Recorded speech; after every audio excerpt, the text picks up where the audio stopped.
programa de hoy estaremos conversando con el médico especialista en medicina interna, el doctor Luis Alberto León Naranjo. Con él estaremos conversando sobre la hipertensión arterial, que es la principal causa de emergencia o alerta de las personas cuando deciden acudir a una consulta médica. El doctor Luis León nos instruirá un poco sobre esta condición patológica para saber cómo controlarla y estar atento a sus variaciones. Desde ya puede contactarnos para sugerir algún tema o brindar un comentario. Puede hacerlo vía WhatsApp al número 0424-727-3842. Vamos a saludar al doctor Luis Alberto León, que se encuentra con nosotros. Buenas tardes, doctor. Gracias por asistir a este tercer programa de Guías de Especialidades Médicas Radio. ¿Cómo está usted? Buenas tardes, Carlos. Buenas tardes, Ali. Buenas tardes, Lenín. Muchas gracias por la invitación al programa. Dando como inicio a un programa más de la salud, ya que gracias a Dios pues se comenzó hace 2 semanas y bueno, yo tengo el prestigio de estar aquí y bueno, continuar con esta temática que es la salud, que tan importante nos hace nosotros los profesionales para hacerle llegar a la población algunas dudas, algunos tips que hacen falta para mejorar su calidad de vida. Perfecto. Para comentarles un poco acerca del doctor Luis Alberto León Naranjo, especialista en medicina interna, es un médico internista adscrito al Ministerio del Poder Popular para la Salud y también está inscrito al Colegio de Médicos del Estado Mérida. Trabaja actualmente en la Clínica Salud y Vida, que es la antigua Clínica Chaiza, la cual queda frente a la CanTV de acá del Vigía Estado Mérida, y asimismo atiende en el Hospital 1 del Vigía y en la población de Tucaní, en la unidad especializada doctora Milángela Minora, es decir, se desenvuelve ya tanto a nivel su consultorio privado como en instituciones de salud pública, en la cual, bueno, es importante este contacto, ¿no? Sí. Para tener ese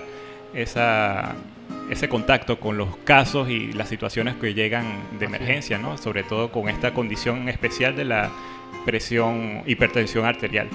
Para adentrarnos al tema, doctor, nos gustaría saber, o que a manera de ilustración nos hablara sobre qué es la presión arterial, es decir, cómo podemos describir esta función en el sistema circulatorio para hacernos una idea de... Claro, Carlos, es importante hacer énfasis que la hipertensión arterial es una enfermedad que incluso tiene siglos, ¿no? No es una enfermedad nueva, es una enfermedad crónica de origen desconocido, no transmisible, o sea que no se transmite de una persona a otra, sino que es una enfermedad que por su concepto básico es un aumento persistente del flujo sanguíneo en las arterias, lo cual hace que, un mecanismo que es la presión sistólica y la diastólica, en este caso que la sistólica es la contracción del corazón y la diastólica la relajación, se vea afectada. Ese sería más o menos el concepto básico de lo que es la hipertensión arterial, ¿no? Que es la circulación de... Sí, hay un aumento persistente de la circulación, en este caso de la presión sanguínea a nivel de las arterias. Perfecto. Entonces, dada esta idea principal de la presión arterial, ¿cuándo podemos hablar de hipertensión arterial, ¿no? Okay, esto es una temática difícil porque la hipertensión arterial cada año las guías europeas de Inglaterra, de España, incluso la Sociedad Americana de Cardiología, en este caso de Estados Unidos, pues las clasifica, ¿no? Como tal, la última actualización que se hizo por la AYA, que es la Sociedad de Estados Unidos del Corazón, la clasificó como hipertensión arterial alta, hipertensión arterial estadio 1 y hipertensión arterial estadio 2. ¿Qué sucede? Que actualmente la hipertensión arterial alta, lo que antiguamente o hace poco pensaban que una tensión arterial 120-80 era normal, ya no es así, ya cambió. Ya se dice que la clasificación de ellos, según ellos, la hipertensión arterial alta 120 hasta 129 y que es la sistólica, que es la alta, y 80, 89, que es la diastólica, que es la baja, ya para ellos se considera como alta. No por eso automáticamente vamos a medicar al paciente, pero sí nos llama la atención, es como una alerta que se hace al paciente que debe mejorar su calidad de vida, que entre otras cosas que la vamos abordando más adelante. La hipertensión arterial estadio 1 es aquella hipertensión arterial que ya el paciente maneja tensiones arteriales de 130 hasta 139 la sistólica e igualmente de 80 a 89 la diastólica. Y la hipertensión arterial estadio 2 es aquella que se maneja como mayor de 140 la sistólica y mayor de 90 la diastólica. Esa sería más o menos la clasificación según la haya actualizada actualmente para este año. ¿Cómo se describiría la clasificación de la hipertensión arterial en nuestros pacientes? Y en ese caso, doctor, dada esa clasificación, a esos números se atiende al paciente, es decir, si es hipertensión tipo 1, ya es casi emergencia o cómo podemos... Sí, ahí entonces hacemos un concepto muy básico que es cómo se clasifica en sí la hipertensión arterial. La hipertensión arterial se clasificaría en la tipo 1, que es aquella hipertensión arterial que regularmente, o es decir, el 80 hasta el 85% de nuestra población es la que se padece, ¿sí? Es aquella hipertensión arterial que no sabemos la causa, que es de origen desconocido, como lo expliqué al principio, pero que es aquella hipertensión que se presenta en pacientes mayores de 40 años, y es la más común, pero obviamente no sabemos cuál es la causa. Pero factores de riesgo asociados a esta hipertensión nos lleva a concluir de que el paciente está padeciendo de ella. Por ejemplo, la obesidad, el sedentarismo, el alto consumo de tóxicos como café, alcohol, el cigarro, algunos medicamentos. Sobre todo eso conlleva que hayan factores de riesgo y pueda conllevar a una hipertensión arterial estadio 1.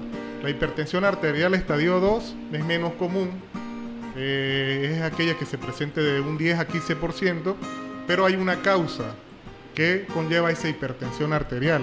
Por ejemplo, enfermedades de tiroides, hipotiroidismo, hipertiroidismo, feocromocitoma, que es un tumor de la médula suprarrenal, enfermedades renales, en este caso una estenosis de la arteria renal, una lesión renovascular, o incluso la apnea del sueño, que es muy común últimamente por pacientes obesos que tienen cuello largo y es aquel paciente que ronca por la madrugada, que la esposa lo levanta. Oye, esa es una causa de hipertensión ya secundaria.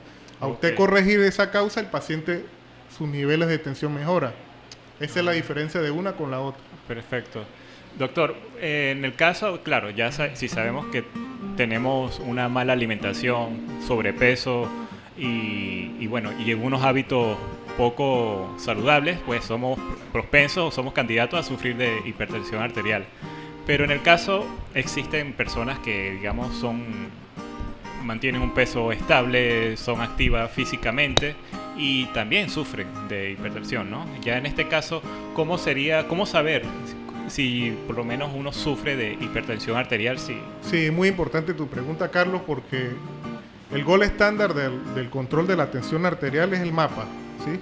Eso hay que recordárselo si en la audiencia hay médicos que están, por ejemplo, en su formación o están recién graduados. Es importante que lo sepan porque nos llevamos mucho por el tema de hacerle control al paciente y mandarlo a la casa y tomarse la atención y volver a los días, ¿no? Realmente, bueno, el gol estándar es el mapa. El mapa es la monitorización ambulatoria de la presión arterial, pero lamentablemente por situaciones económicas, rurales o incluso se hace difícil en centros de salud tener ese aparato, un dispositivo que se usa externo, y el paciente lo tiene 24 horas del día, incluso se puede monitorizar la tensión en el paciente dormido, pero lamentablemente no contamos en todas las ciudades o en todos los municipios con ese dispositivo.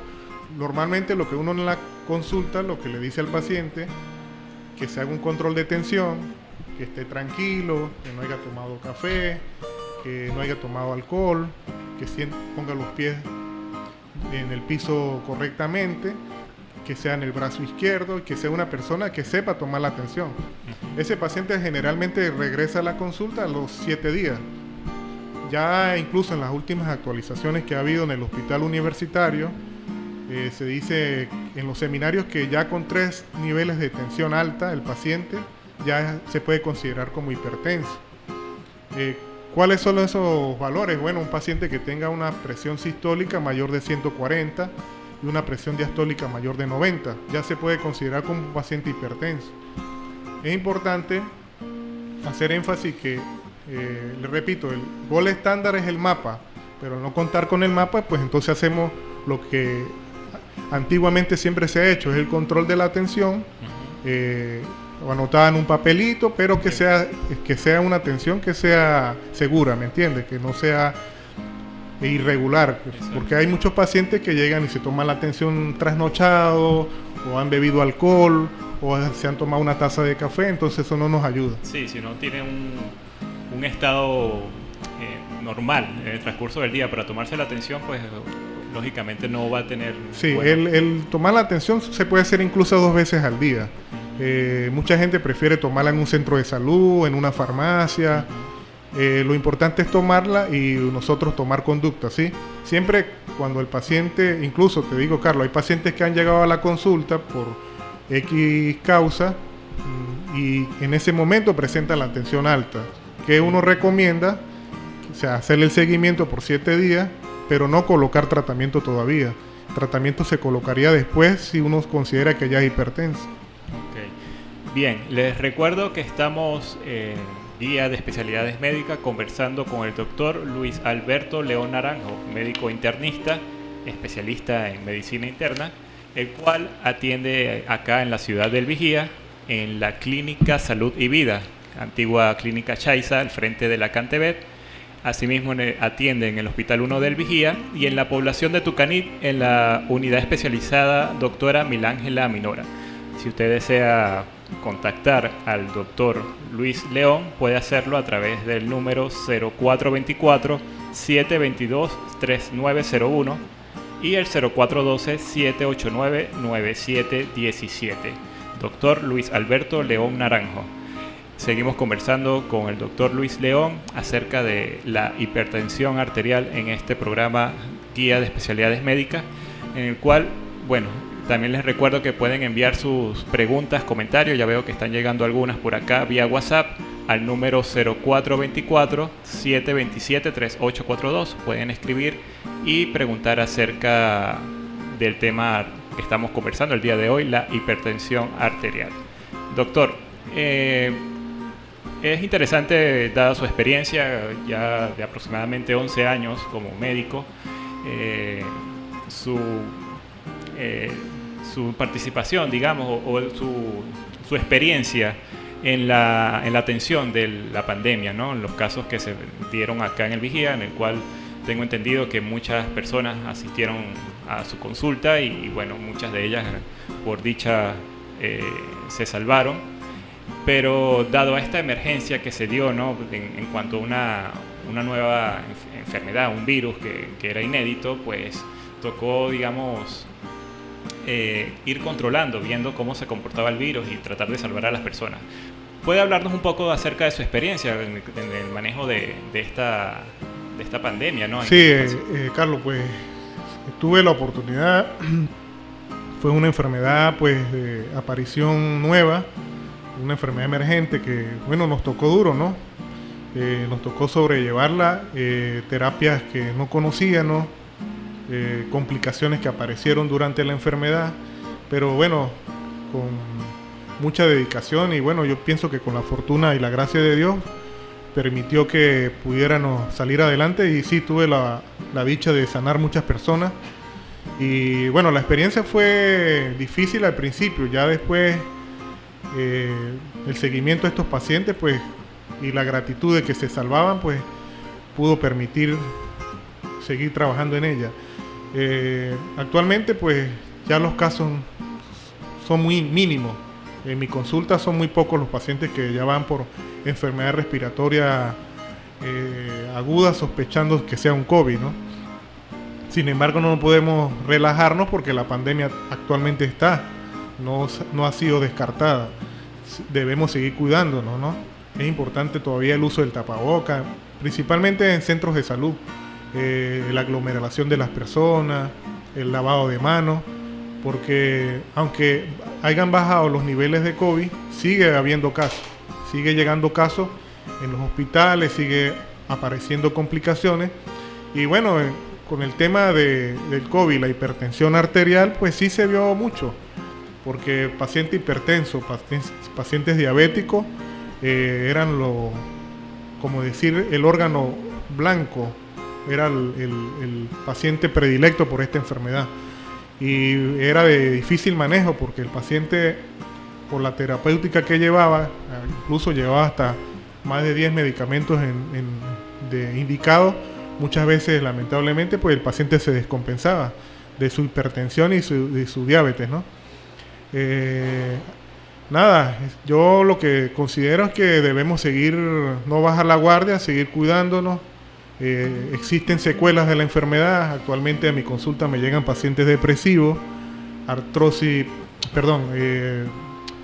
artritis post-COVID, me llegan pacientes con enfermedades como fibrosis pulmonar. Todo lamentablemente son secuelas añadidas a esa enfermedad, enfermedades de la piel.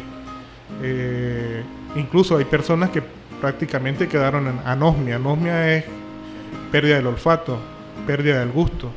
O sea, personas que por esta enfermedad no quedaron ese tipo de secuelas, ¿ves? Bien, sí. Uno escucha muchas personas que tuvieron el COVID, pues comentan de estos efectos como secundarios, ¿no? Estas causas que quedaron como de manera permanente, ¿no? La importancia de seguir controlándose y como estudiando esa evolución, ¿no? A pesar de que ya superaron la fase más crítica, pues es importante, en el caso de la atención, pues llevar un control. Es decir, hay mucha gente que declara o dice que sufre actualmente de hipertensión, el corazón. Sí, Carlos, es bueno que tú me recuerdes ese tema, y no hay que pasarlo por alto, que en un gran porcentaje, no tengo ahorita la estadística, pero sí, hubo pacientes hay pacientes actualmente con insuficiencia cardíaca post-COVID, miocarditis post-COVID, que quiere decir que fueron secuelas que dejó esta enfermedad en pacientes que no tenían esa patología, ¿ves? Pacientes que actualmente pues tienen una condición de salud que amerita hasta 3 antihipertensivos, y bueno, anteriormente a esta enfermedad no lo tenía.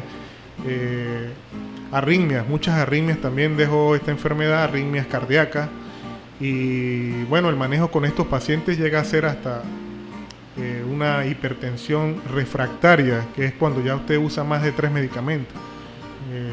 Y bueno, el seguimiento es muy importante. El seguimiento de estos pacientes se hace cada mes, incluso o hasta cada 2 meses, pero un paciente con secuelas post-COVID, pues, o hipertenso o diabético, debe acudir siempre a la consulta, no relajarse, ¿me entiendes? Exacto. ¿Por qué pasa que el paciente, estas son enfermedades, por ejemplo, la hipertensión y la diabetes, son enfermedades silenciosas? Comúnmente la gente en la calle lo llama enfermedades traicioneras o enemigos silenciosos, y sí, generalmente el paciente, como te lo dije al principio, no va a la consulta porque es hipertenso, va porque le duele la cabeza, porque tiene un sonido en el oído, porque está mareado, y cuando usted confirma. Carlos, muy importante tocar este tema también cuando evaluamos un paciente hipertenso. Es importante, recomendado a los médicos que están iniciando o a médicos de ambulatorio, hospitales, no solamente basarnos en un control de tensión y ya. Es importante el electrocardiograma, es importante el rayo X de tórax, porque eso nos va a ayudar mucho a la hora de tomar alguna conducta, aparte del tratamiento antihipertensivo. Lo otro es muy importante, el paciente hipertenso siempre viene acompañado con hiperlipidemia. ¿Qué quiere decir? Con el colesterol y los triglicéridos elevados. Entonces a veces obviamos eso. Nos quedamos solamente con el control de tensión, pero el paciente También un paciente hipertenso con el colesterol elevado, los triglicéridos elevados y diabético es una bomba de tiempo. Sí. Bueno, pasa en muchos casos, claro, la gente es recomendable la medicación para el control de la hipertensión, pero quizás modificando ciertos hábitos, pues también mucho el avance en la recuperación que se puede hacer para la presión arterial, ¿no? Por acá nos llegan algunos mensajes de texto, doctor, para, bueno, ya tocando un tema relacionado con la hipertensión, pero ya a nivel de la medición, ¿no? Por acá nos escribe Niris Quintero de La Paz, escribe: buenas tardes, doctor, estoy por comprar un tensiómetro, pero dada la gran variedad de modelos, no estoy seguro de cuál es el mejor. ¿Cuál me recomienda? Sí, siempre ha habido como que un rechazo al tensiómetro digital, ¿no? Ajá. De hecho, yo lo uso. El más recomendable es el de manguita, el que tiene el reloj. Ajá. Comúnmente nosotros como médicos lo llamamos el EFIMO. Pero bueno, lo importante de esto es que sea una atención, Carlos, como te lo dije al principio, una atención correctamente hecha. Siempre, por ejemplo, si vas a comprar un tensiómetro digital, saber lo que se coloca en la mano izquierda. Yo siempre recomiendo que se asesore con un enfermero, con un médico, eso no está de más. Sí. Uno está abiertamente para explicárselo, cómo se debe tomar la atención. En muchos casos es más cómodo el tensiómetro digital porque el del EFIMO, que es el que usa normalmente el médico, que es el de la bombita, mucha gente no lo sabe usar, ¿ves? No lo sabe usar y pues generalmente se complica. Entonces, pues generalmente yo recomendaría los dos. Los dos no tengo ninguna objeción con eso, pero sí es bueno que el paciente, antes de tomar alguna iniciativa, se asesore. Perfecto. Sí, en el caso, bueno, recuerdo que en cursos quizás de primeros auxilios hay un método, no sé si es ya avalado, de tomar la atención de manera quizás manual, ¿no? Podríamos decir que... Sí, yo esa parte sí no la recomendaría. Sí, a la señora que me escribió, le recomiendo que lo compre sin ningún problema. El tema de estos aparatos sí hay que tenerlo en cuenta, Carlos, que a veces se descontrolan, se desconfiguran. Y hay muchos sitios aquí en el Vigía, empresas de equipos médicos que lo pueden ayudar a arreglar, pues. Pero en sí yo no exijo que tiene que ser el que normalmente se usa, ¿no? Puedes usar los dos. Sí, es confiable. Bien, por acá tenemos más mensajes de texto al 0424-727-3842. Les recuerdo que pueden escribir sus dudas acerca de la hipertensión arterial, que el doctor acá, invitado del día de hoy, el doctor Luis Alberto León, nos aclarará ciertas dudas generales que tenemos acerca de esta condición muy general, ¿no? Estoy por acá revisando otro mensaje. Ajá. Por acá nos escribe Ramiro Villalobos de La Carabobo. Dice: doctor, fui paciente COVID. Antes era deportivamente activo, pero después del COVID he notado ciertos episodios de subida de tensión en mi jornada de ejercicios. No siempre me ocurre, pero a veces de repente le da esa subida, ¿no? ¿Qué medidas me recomienda? Es decir, para una persona que era deportista, sufrió COVID y ahora... Y principalmente hay que enfocar al paciente en una consulta, hay que hacer una serie de exámenes, hay que indicarle un electrocardiograma, como dije al principio, hay que ver cómo están sus niveles de uricreatinina, su transaminasa. Obviamente hay que hacerle un seguimiento a esa tensión en reposo, porque Carlos ha pasado, ¿no? Hay que ver si él se toma la atención después de hacer ejercicio. Bueno, sí. ¿Ves? Siempre hay que reposar por lo menos 1 a 2 horas. Obviamente, si yo hago ejercicio, corro 5 kilómetros y me tomo la atención inmediatamente, la voy a tener alta. Normalmente se hace que esté tranquilo, que espere 2 horas si fue que hizo ejercicio y evaluar esa tensión por 7 días. Sería importante acudir a la consulta y sí puede ser una secuela del COVID, ¿ve? Como yo lo dije al principio. Muchas veces, Carlos, cuando esto sucedió el año pasado, generalmente nosotros mandábamos a hacer ecocardiograma, porque el ecocardiograma es lo que nos dice cómo está estructuralmente el corazón. si realmente hubo una afectación a nivel de la estructura del miocardio, del endocardio, de los ventrículos. Entonces, generalmente siempre estos pacientes deberían acudir a la consulta. Bien, doctor. Hablando ahora de la hipertensión arterial vinculada o relacionada con otro tipo de patologías, como en el caso de la diabetes, ¿no? Diabetes. Para estas personas que poseen esta condición y se suma la hipertensión arterial, deben llevar un control más riguroso o específico para poder evitar un... Sí, la hipertensión y la diabetes son dos enfermedades que están juntas y son dos enfermedades muy parecidas porque una pues, o mejor dicho, las dos producen casi que los mismos daños a nivel de órgano, ¿no? Retinopatía diabética, retinopatía hipertensiva, enfermedad renal crónica por nefropatía, enfermedad renal crónica por hipertensión, infarto, ¿sí? Enfermedades cerebrovasculares isquémicas, hemorrágicas, o sea que son dos enfermedades que hay que tener en cuenta, que hay que siempre manejarlas con mucho cuidado, no descuidarnos, hacerle un seguimiento, manejarlas, sí, muy importante la dieta. La dieta, por ejemplo, paciente diabético, recomendarle que debe de todo eliminar lo que son los carbohidratos, específicamente el azúcar. Un paciente hipertenso baja los niveles de sal. Eso a veces lo desconoce mucho el paciente, ¿ves? El paciente hipertenso, pues, si consume sal, sus niveles de tensión no van a mejorar. Entonces, la hipertensión y la diabetes es causa y efecto. O sea, no se pueden descuidar las dos porque van de la mano.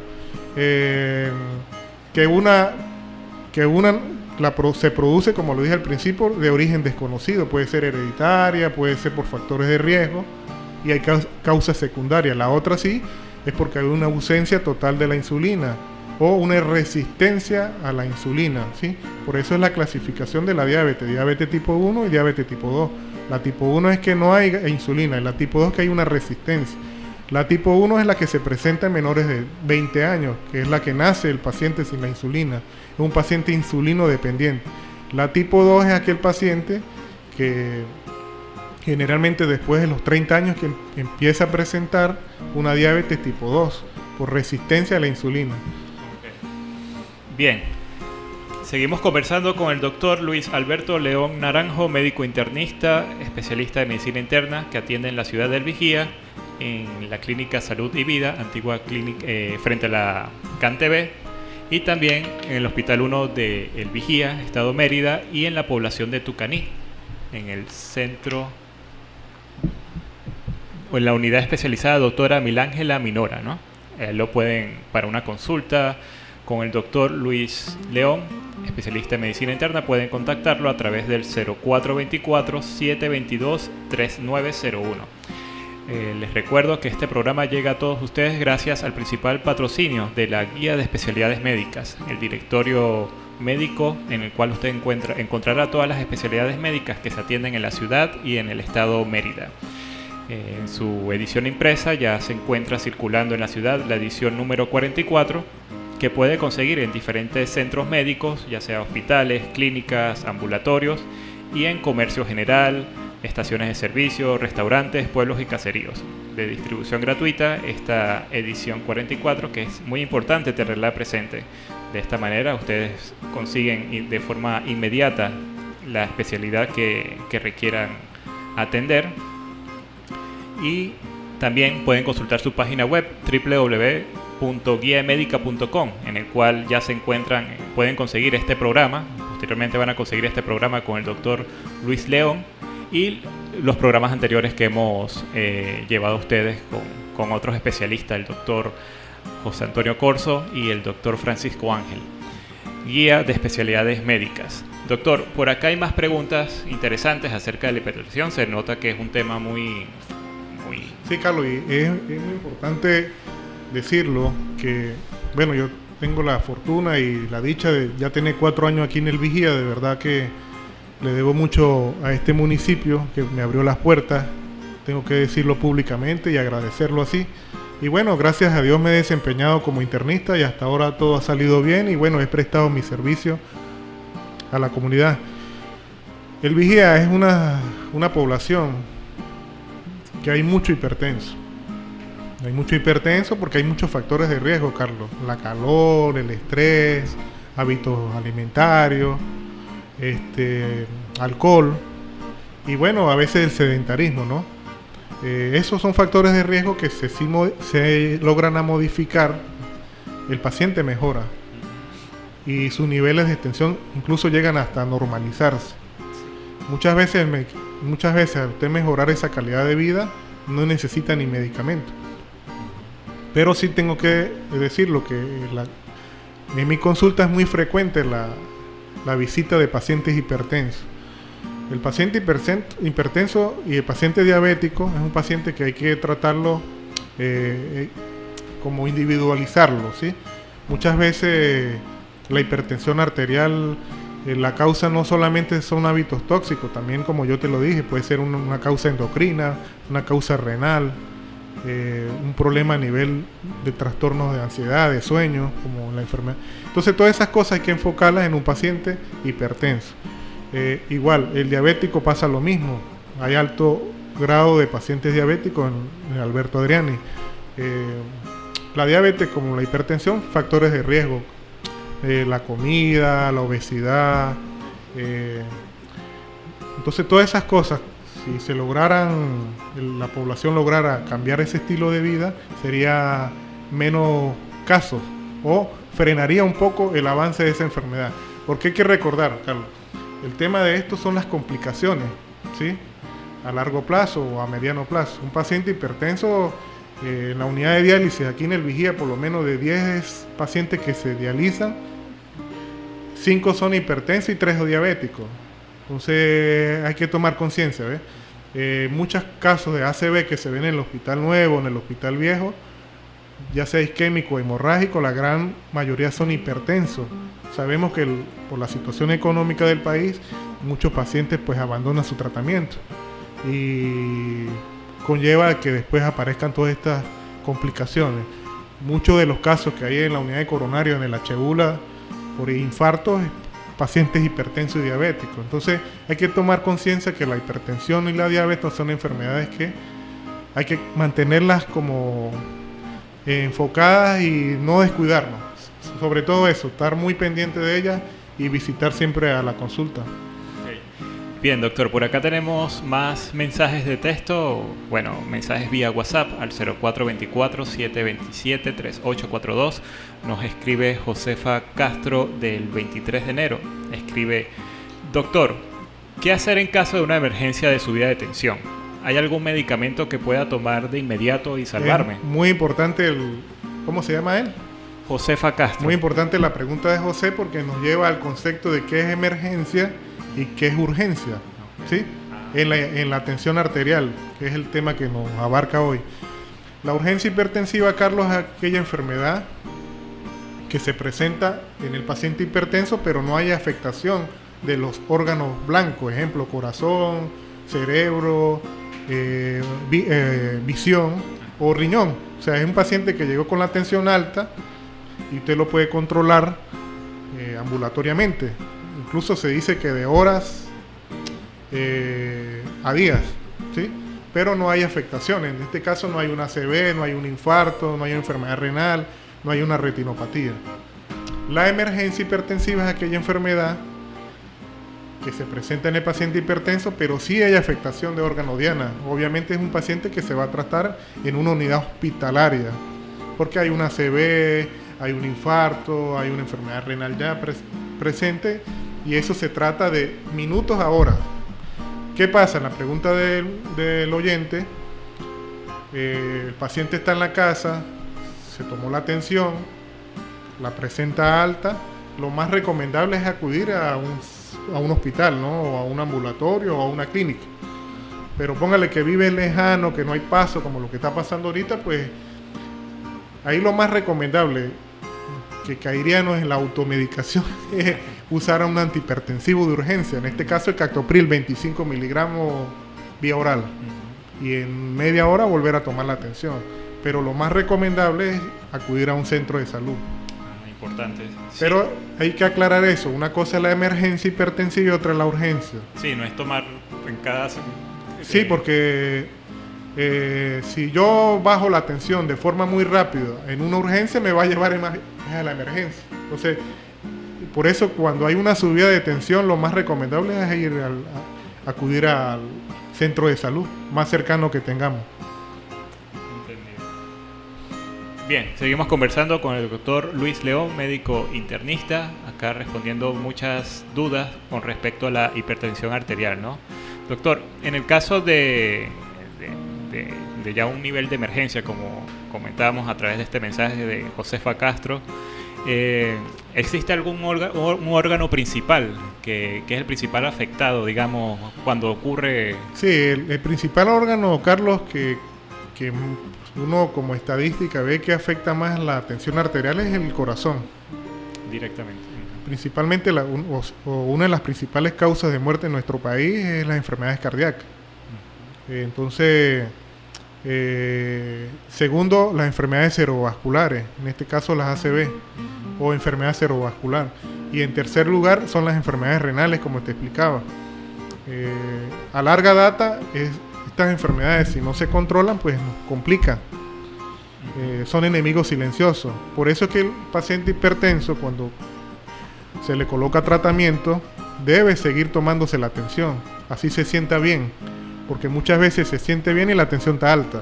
Entonces, un paciente hipertenso, Carlos, debe tener un tensiómetro en su casa, así como tiene la olla del arroz, la licuadora, debe tener un tensiómetro y chequearse la tensión por lo menos 3 veces a la semana, para no hacerlo diario, pero no descuidarnos en eso.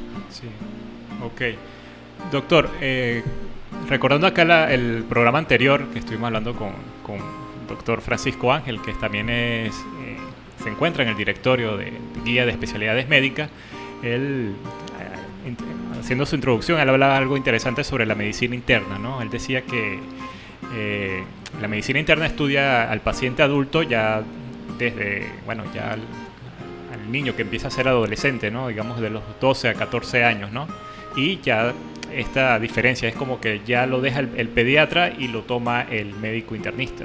Sí. Esto pues es muy curioso porque bueno, quizás no sé si aún, pero mucha gente, a pesar de que ya pasen de este límite de edad de 14 años, pueden tener hasta 16, casi 18, y algunos asisten a un médico de confianza que es el pediatra en dado caso, sí. ¿No? En esto, ¿cómo se da por lo menos en esta edad? Porque ya empieza la adolescencia, ¿no? Y todas estas glándulas endocrinas empiezan a generarse. Bueno, Carlos, por generalmente hay niños hipertensos, ¿eh? Quizás la sociedad no lo sabe, pero hay niños que son hipertensos.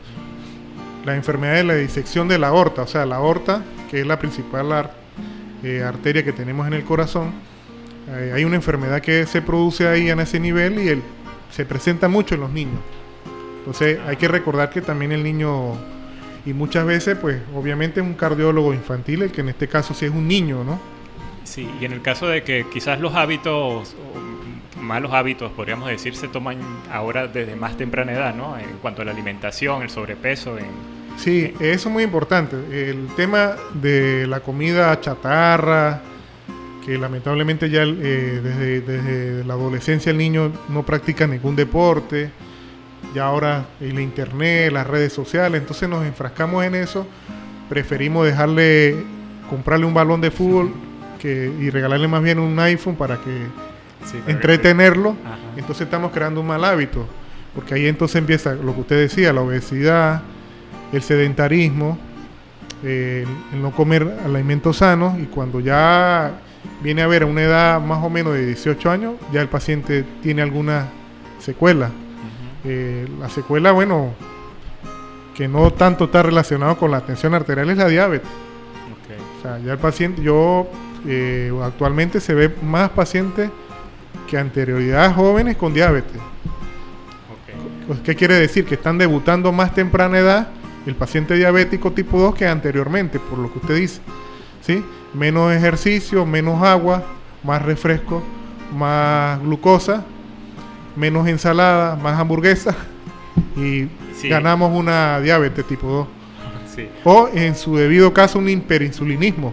Porque hay que aclarar eso, el hiperinsulinismo es que hay mucha insulina, pero se va a acabar, porque tanta glucosa que entra al páncreas, las células beta que producen la insulina, no la pueden controlar y se acaba, y entonces ya pasa a ser el paciente diabético. Ya. Bien, bueno, ya pasó el tiempo volando. Por acá comento un último mensaje de Argenis Quintero, del barrio El Carmen. Escribe, bueno, saludos. Escribe: hola Carlos, saludos. Soy hipertenso y controlaba mi tensión con el medicamento Ciac, pero ya no lo producen. Entonces... Sí, hay ciertos parámetros que un paciente hipertenso no debe, como que, cónchale, ya no llegó, o ya no lo puedo comprar, o lo compraba en otro país y no lo puedo adquirir. Yo lo invito a que consulte valga la redundancia, vaya a la consulta, porque hay otras alternativas, Carlos. Pacientes jóvenes o pacientes de mediana edad, si tenía una terapeuta y tiene la tensión alta, pues uno como internista está en el deber de recomendar algún antihipertensivo por cierto tiempo, siempre y cuando el paciente se sienta bien, ¿no? Es lo que yo te decía, por ejemplo, un paciente hipertenso, como en el caso del señor, pues uno como internista recomienda, ejemplo, losartán, ¿sí? 50 miligramos por un mes. Si vemos que en un mes el paciente sigue la tensión alta, pues podemos aumentar la dosis e incluso combinarlo ya con otro antihipertensivo. Al siguiente mes, si vemos que ya el tratamiento tampoco hace efecto, pues combinamos un tercer medicamento, pero ya pasaría a ser una hipertensión refractaria. Pero generalmente, en mi experiencia, cuando llegan pacientes que han tomado otro medicamento y no lo toman, lo abandonaron, porque pasa que el paciente dice: doctor, ese medicamento no me está haciendo nada, no me hizo nada, al mes de uno haberle colocado un tratamiento nuevo, el paciente mejora. Perfecto. Bien, doctor, hemos llegado ya al final del programa. En realidad fue muy ilustrativo, muy completo toda la información que nos brindó acerca de la hipertensión arterial, más las dudas que enviaron los oyentes, que también complementaron mucho el tema de conversación.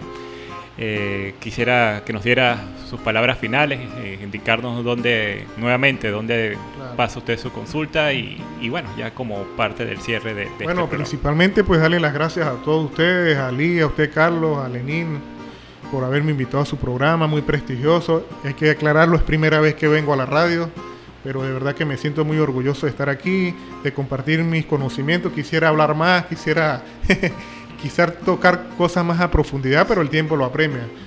Nada, de invitar a la población a que se cuiden, a que tengan mejor calidad de vida, que hagan ejercicio, a que tomen bastante agua, más agua que gaseosas. Y nada, yo trabajo en la clínica Chaiza, actualmente es Clínica Salud y Vida. Estoy a la orden, trabajo de lunes a viernes. Y bueno, sin más nada que decirles, que Dios los bendiga y bueno, que estén bien. Gracias, doctor. Bueno, hablamos con el doctor Luis Alberto León Naranjo, especialista en medicina interna. Como él comenta, atiende en la clínica Salud y Vida, frente a la CanTV de acá de El Vigía, Estado Mérida, y pueden contactarlo a través del 0424-722-3901. Repito, 0424-722-3901. Hemos llegado al final del programa Guía de Especialidades Médicas. Este programa llega a ustedes gracias al principal patrocinio de la Guía de Especialidades Médicas, el directorio impreso y digital, donde usted consigue a los especialistas de la salud que atienden en la ciudad y en el estado Mérida. Pueden consultar su versión impresa, su facsímil, que se distribuye de manera gratuita en diferentes centros ambulatorios y comercio en general, y también su página web www.guiamedica.com.